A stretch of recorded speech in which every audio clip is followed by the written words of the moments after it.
Hello student, very welcome back to our YouTube channel math science. बच्चों, आज की video में करने वाले हैं बहुत इंपॉर्टेंट टॉपिक है आपके लिए, जिसको हम लेकर आए नंबर सिस्टम। नंबर सिस्टम एक ऐसा टॉपिक है जिसको हम बचपन से ही नॉलेज होनी चाहिए। अगर आपको नहीं आते तो ये वीडियो आपके लिए बहुत ज़्यादा इंपॉर्टेंट होने वाला है। तो सभी बच्चे फटाफट से अपने कॉपी पेन निकाल लें। मैं हूँ वसीम अकरम, अपनी वीडियो को शुरू करते हैं बच्चों। आज हम सबसे पहले बात करेंगे नंबर्स के बारे में। नंबर्स होते क्या हैं बच्चों? वैसे तो आप लोग जानते हैं कि नंबर्स होते क्या हैं। जैसे आप लिखते हो 1 2 3, ये सब नंबर्स हैं। बट आज मैं आपको बताऊंगा कितने टाइप के नंबर्स होते हैं। तो शुरू करते हैं बच्चों, types of numbers. Types of numbers, numbers के बहुत सारे टाइप हैं। सबसे पहले हम बात करेंगे बच्चों नेचुरल नंबर की। नेचुरल नंबर कौन से होते हैं? इसको हम हिंदी में बोलते हैं प्राकृतिक संख्याएं। प्राकृतिक संख्याएं यानी ऐसी संख्याएं, ऐसे नंबर्स जो हमें नेचर से मिले हैं। जैसे कि आपका 1 है, 2 है, 3 है, 4 है, 5 है, 6 है, 7, 8 और 9। ये हमें बच्चों नंबर्स नेचर से मिले हैं, इसलिए हम इनको बोलते हैं नेचुरल नंबर। इसके बाद में जो हमारे नंबर्स आते हैं, उस नंबर को करने से पहले मैं आपको बता दूं कि इस नंबर को करने से पहले हम सिर्फ इतना जानते थे कि भाई 1 से लेकर 9 तक हमें सिर्फ काउंटिंग आती थी। इनको हम काउंटिंग नंबर्स भी कहते हैं। आपको पता है काउंटिंग्स ऐसे ही बोली जाती हैं, ठीक है। लेकिन आर्यभट्ट साहब जब आए हमारे इंडिया से, तो हमारे इंडिया का भी नंबर सिस्टम में बहुत ज़्यादा बड़ा इंपॉर्टेंट योगदान है। तो इसमें जब आर्यभट्ट साहब की एंट्री होती है तो यहाँ पर एक नंबर बढ़ जाता है, जिसको आप बोलते हैं ज़ीरो, शून्य इसको बोला जाता है। इसको ज़ीरो लिखते हैं, हिंदी में हम इसको बोलते हैं शून्य। इसी के आने की वजह से हमारे नंबर्स हो जाते हैं कंप्लीट। उसके बाद में हमारे पास जो सेकंड नंबर आता है वो है हमारा होल नंबर। होल नंबर को हम हिंदी में बोलते हैं बच्चों पूर्ण संख्या, मतलब संख्या कंप्लीट हो चुकी है। तो होल नंबर्स के अंदर आपका 0 आता है, 1 है, 2 है, 3 है और अप टू ये वैल्यू जाएगी आपकी इनफाइनाइट तक, ठीक है बच्चों। उसके बाद जो अगला नंबर है ये है इंटीजर्स। अब इंटीजर्स को हम वैसे तो बोलते हैं बच्चों पूर्णांक हिंदी के अंदर। ये हिंदी और इंग्लिश दोनों मीडियम के बच्चों के लिए इंपॉर्टेंट वीडियो है, ठीक है।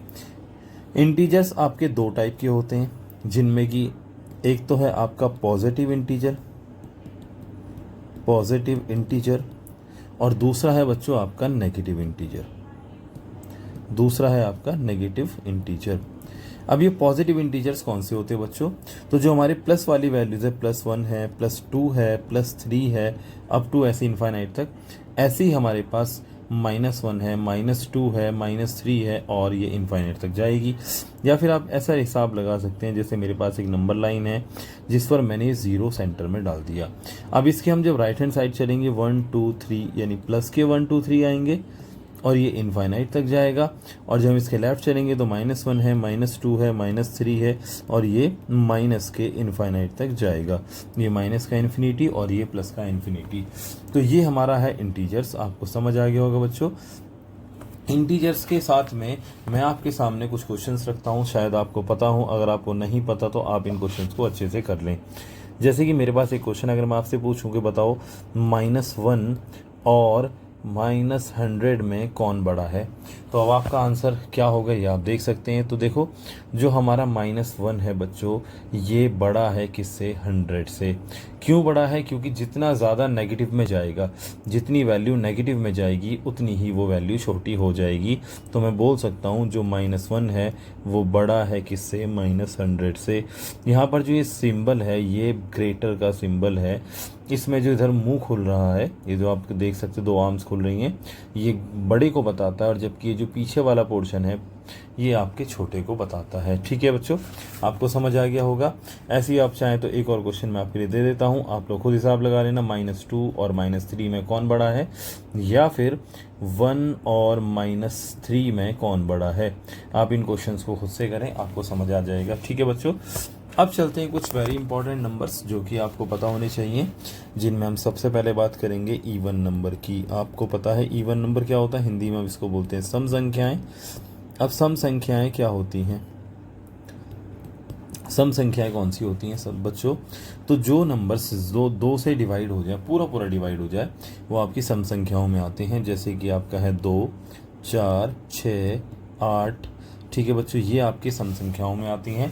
ज़ीरो भी वैसे काउंट होता है सम संख्या में, लेकिन हम ऐसे काउंट नहीं करते हैं। जैसे कि हमारे पास 2 से पूरा पूरा डिवाइड होना चाहिए। अगर मेरे पास कोई नंबर है, मैंने लिखा 126, तो देखो इसमें लास्ट में क्या आ रहा है, 6 आ रहा है। अगर लास्ट वाला नंबर आपका इवन नंबर है तो कंप्लीट संख्या आपकी इवन नंबर होगा, ये भी आपका इवन होगा, यानी सम संख्या होगी। जब हम बात करते हैं बच्चों, एक और नंबर है हमारे पास में, ऑड नंबर। कौन सा नंबर है बच्चों? ऑड नंबर है। ऑड नंबर जिसको हम बोलते हैं विषम संख्या। विषम संख्या। अब ये विषम संख्या कौन सी होती है बच्चों?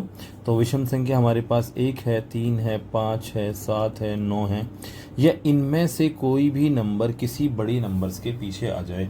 जैसे मेरे पास है 169, तो इसमें लास्ट वाला जो नंबर है ये आपका है बच्चों 9, जो कि है विषम। तो ये पूरी की पूरी जो संख्या है ये आपकी हो जाएगी ऑड नंबर, जिसको आप बोलते हैं बच्चों विषम संख्या।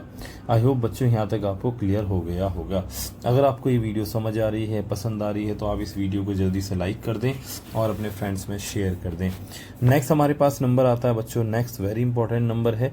इसको आपको सबसे ज़्यादा ध्यान से पढ़ना है, ये बहुत ज़्यादा यूज़ होता है आपकी क्लासेस में। नाम है प्राइम नंबर। अब ये प्राइम नंबर कौन सा होता है? तो बच्चों प्राइम नंबर वो, इसको हिंदी में हम बोलते हैं बच्चों अभाज्य संख्या। अभाज्य संख्या। अभाज्य का मतलब ये होता है जो किसी से भाज्य ना हो, किसी से डिवाइड ना हो। ये सिर्फ खुद से डिवाइड होगी, या तो 1 से डिवाइड होगी, या तो 1 से, या फिर खुद से डिवाइड होगी, इटसेल्फ डिवाइड होगी। ठीक है, ये खुद से डिवाइड होगी।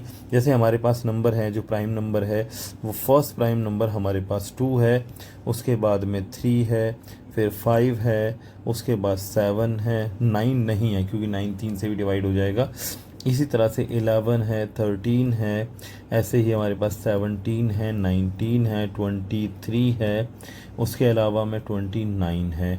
इस तरीके से नंबर है ये। आप इनमें से कोई भी नंबर देख लीजिए और आने वाले नंबर्स में भी जो सिर्फ 1 से डिवाइड हो, या तो वो 1 से डिवाइड होगा या वो खुद से डिवाइड होगा, उसके अलावा कोई ऑप्शन नहीं। इसी को हम बोलते हैं प्राइम नंबर्स या अभाज्य संख्या बोलते हैं। आई होप बच्चों आपको यहाँ तक क्लियर हो गया होगा। नेक्स्ट जो हमारा नंबर है वो है बच्चों कंपोजिट नंबर। Composite number. अब ये कंपोजिट नंबर क्या होता है? इसको हम बोलते हैं बच्चों भाज्य संख्या।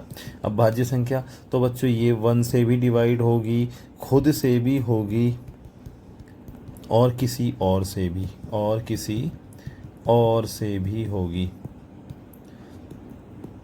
ठीक है बच्चों, याद रहेगा। जैसे मेरे पास एक नंबर है 4, ये 4 है, ऐसे ही मेरे पास 6 है, उसके बाद 8 है, 9 है, 10 है, 12 है, 14 है, 15 है। ये सारे नंबर्स आपके कंपोजिट नंबर हैं। अब आपको मैं एक बात बता दूं, आपसे क्वेश्चन पूछ सकता है फर्स्ट प्राइम नंबर। तो फर्स्ट प्राइम नंबर हमारा है 2। मैं कलर चेंज कर देता हूं। जो हमारा फर्स्ट प्राइम नंबर है, फर्स्ट प्राइम नंबर है हमारा 2, और जो हमारा फर्स्ट कंपोजिट नंबर है वो है 4। इसको हम बोलते हैं फर्स्ट प्राइम नंबर। ऐसे ये है हमारा फर्स्ट कंपोजिट नंबर। ठीक है बच्चों, याद रखना, ये आपको याद रहना चाहिए पहला प्राइम नंबर कौन सा है और पहला कंपोजिट नंबर कौन सा है। यहाँ तक आपने समझ आ गया। अब एक और नंबर आता है इसी तरीके से, उसको हम बोलते हैं बच्चों को प्राइम नंबर। को प्राइम नंबर कौन सा होता है? इसको हम बोलते हैं बच्चों सह अभाज्य संख्या। अब सह अभाज्य संख्या कौन सी होती है बच्चों? तो ऐसी संख्याएं, ऐसी 2 संख्याएं आपको याद रखनी है जिनका कॉमन फैक्टर सिर्फ 1 होना चाहिए, 1 के अलावा कुछ नहीं होना चाहिए। जैसे मेरे पास एक 2 और है 3। अगर मैं 2 का फैक्टर निकालूं तो 1 इंटू 2 होगा, जबकि 3 का निकालूंगा इसका भी 1 इंटू 3 होगा। तो इसमें जो कॉमन फैक्टर है बच्चों वो हमारे पास में आ गया 1। तो ये दोनों हमारे हैं कंपोजिट को प्राइम नंबर। ऐसे ही आप कोई और भी नंबर ले सकते हैं एग्जाम्पल के तौर पर। जैसे मैंने लिया 15 लिया और मैंने लिया 5 नहीं 5 नहीं, 3 भी नहीं, हम ले लेते हैं, चलो 2 ले लेंगे। तो देखो जो 15 के मैं वो निकालता हूँ फैक्टर, तो 1 है, 1 इंटू 3 इंटू 5 ये मेरे हैं, जबकि 2 के निकालता हूँ तो 1 इंटू 2 होगा। तो यहाँ पर जो 1 है ये आपका कॉमन फैक्टर है, इसीलिए 15 और 2 भी आपकी क्या हो जाएंगी, सहअभाज्य संख्या यानी कि को प्राइम नंबर। ये बात आपको समझ आ गई होगी। अगला चलते हैं बच्चों नंबर। अगला जो हमारे पास नंबर है वो बहुत इंपॉर्टेंट है, ख़ास तौर से क्लास 9 का टॉपिक भी है ये, जिसको हम बोलते हैं रेशनल नंबर। आज हम सिर्फ आपको नंबर्स के बारे में बता रहे हैं, ना कि इनको सॉल्व करेंगे। रेशनल नंबर्स को हम बोलते हैं बच्चों परिमेय संख्याएं, परिमेय संख्या। अब ये परिमेय संख्या कौन सी होती है, तो आप जिन संख्याओं को, जिन नंबर्स को, द नंबर लिख देता हूँ, definite the numbers which can B